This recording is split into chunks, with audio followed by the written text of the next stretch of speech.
Hello Internet, it's day 96. No more media fasts. 96 of 365. I was gonna say no more media fast because I'm like, should I make something else? And my brain totally just went. Today,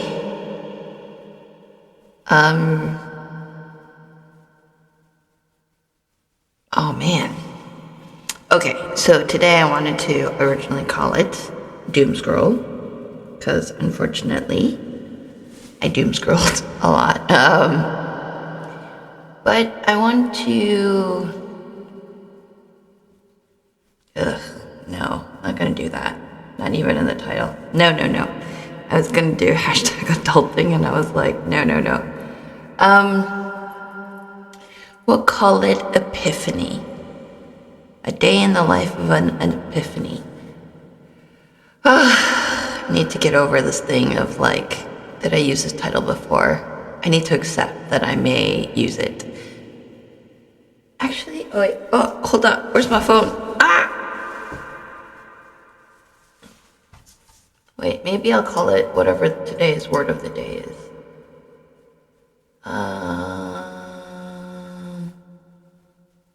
Word of the day. What is the word of the day? I'm looking it up when I could always just search for it.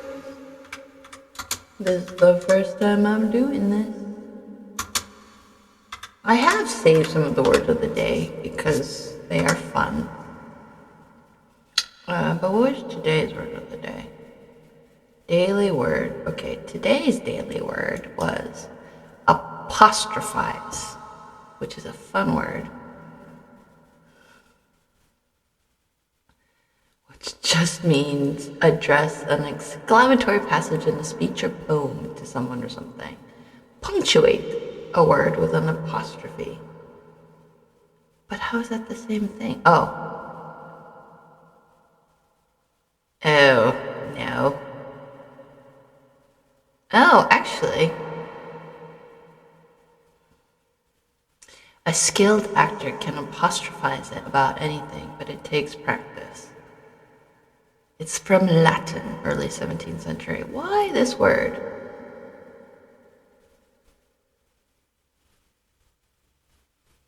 Interesting. Again, this is one of those things of how exactly did this become, I guess, subscribe to this? I do not know.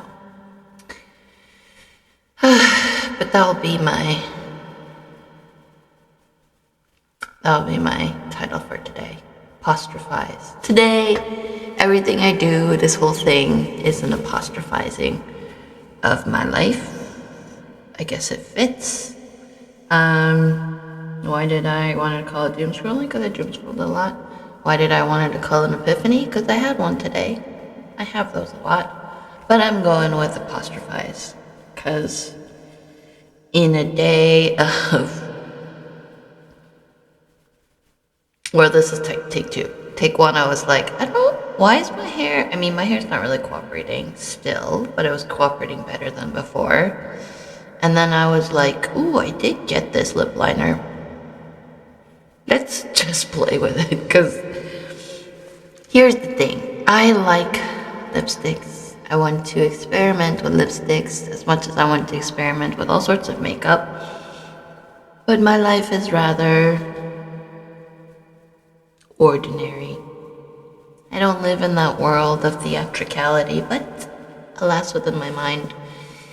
So unless I am more diligent and can be theatrical for the subsequent of these things, I think in order to be truly theatrical, I also just need to shrink this a little bit. Why? If I was to say my face is a canvas, currently it just feels a little overstretched. And I'd like it to be more taut. T-A-U-T, taut. Again, I do appreciate this. this version of me is fun. I can say that. I'm learning that all of me is fun, but I would just, in an artistic sensibility of the word, God gave me a very specific temple, and there are some quote unquote cracks that I need to repair. But no pressure, It's for me, not for anybody else. But in the meantime, I may start occasionally dabbling in the art of makeup art. I'm not gonna say makeup, because makeup is like there's a skill that you put on makeup for either, but it's just gonna be more artistic to see what it can do when this is the canvas. Maybe. I don't know. Who knows? 2026. There's still a lot of year left. Who knows what will happen? The epiphany I wanted to share with you today is a realization that there is an interesting nuance with the word fault, and its antonym, innocence. Because on the one hand, that level makes sense. Whose fault was it? His. It was not his fault. It's opposites. That makes sense. But a situation that happened today with the kids I watch, it made me realize that, there is that surface level definition of fault and blame, a car accident, whatever, but then there's the nuance of, when you said, especially in when you assign blame, when you put blame on someone and have them hold responsibility, you are also giving that person the responsibility of making you happy to recover from that. Does that make sense? And I think post-Easter, or the reminder of Easter, what I'm going through my head is it's not that simple. It's not. I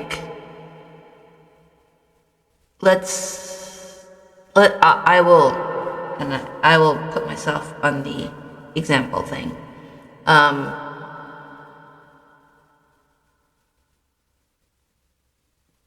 So a couple of weeks ago, carbon monoxide alarm went off. It was a wake-up call.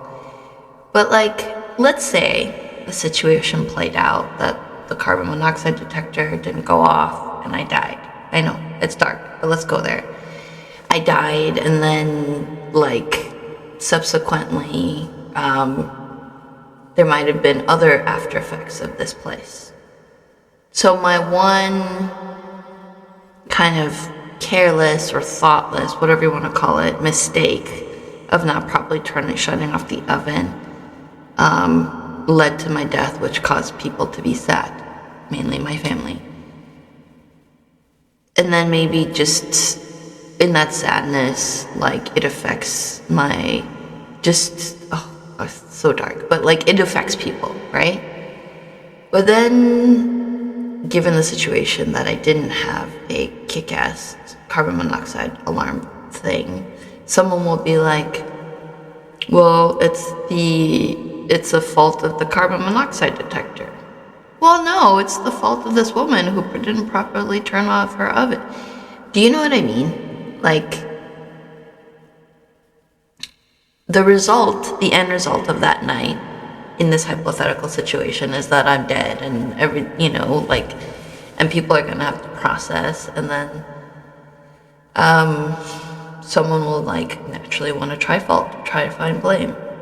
But that doesn't change the end result that it's an unfortunate circumstance.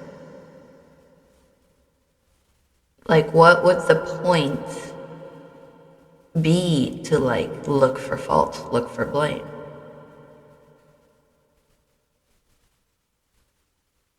And I think I'm saying this to myself too, because I'm currently embroiled in a situation where I'll rephrase. I was under the weight of it's my fault. I'm just the worst. And trying to absolve their pain and any potential pain by saying it's my fault. But I'm like, there's absolutely no way that I can fix this on my own.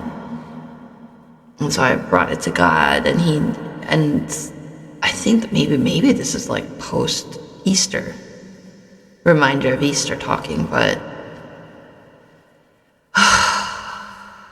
yeah, I think that's the epiphany. I'm just processing this again. Why do we as people like need it to be someone's fault? You know, like even in a car accident. I was in a car accident, and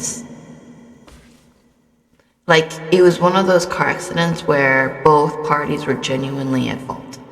Like I could have, and this is where I still have PTSD, like I made a decision that, but at the same time, like both parties made a decision where we can talk about it until our faces turn blue, but it was the end result of that car accident was both our cars were totaled, and like me, the other driver probably has PTSD driving. I think for a long time, to kind of alleviate the guilt I was feeling, I was putting a lot of fault on the other driver. But, you know, just as much as it was their fault, it was mine too. Like I had some ownership of what happened. Like if we wanted to fight it on a legal standpoint, I'll argue till my face is blue and say,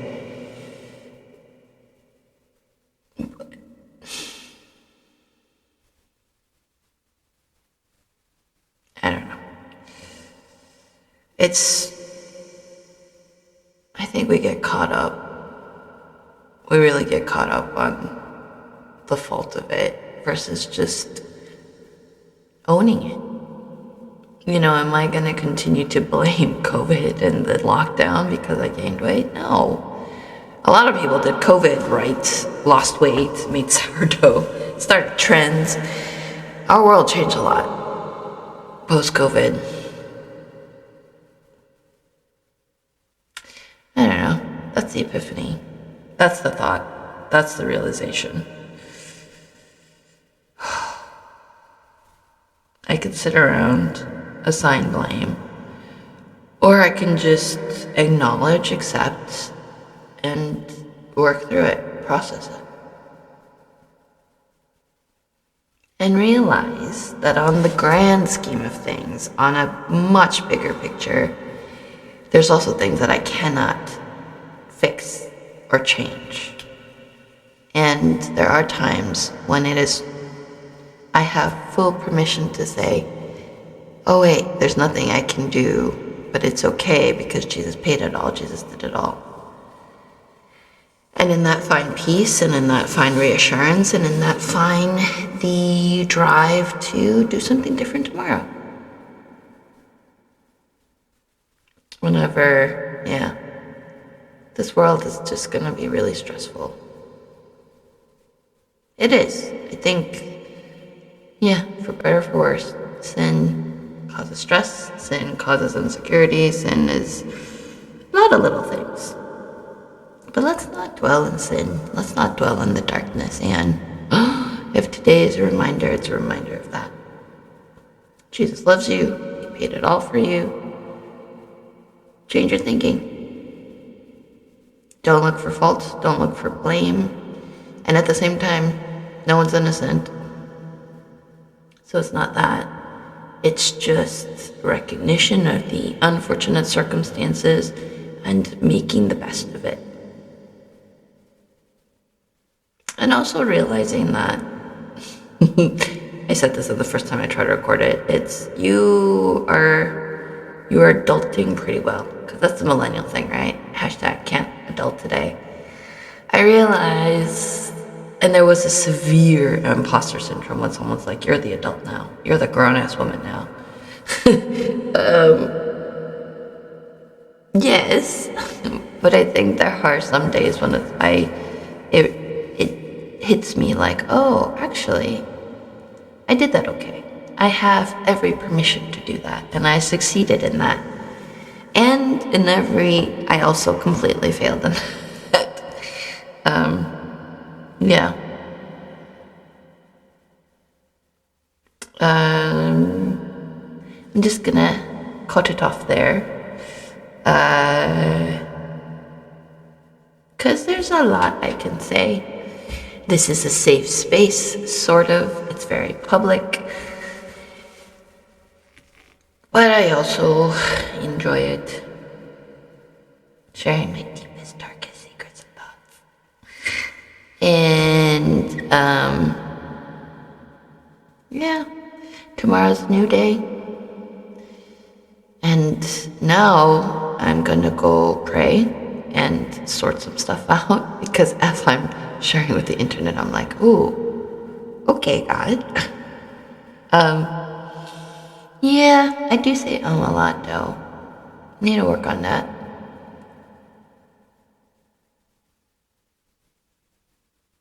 Yeah, after years of not having done colors in my nails, I'm really digging this. There's something about the contrast of like color on my nails. Next step will be, can I actually grow my nails out long enough and do like fancy nails instead of, my hands just look so, what's the word?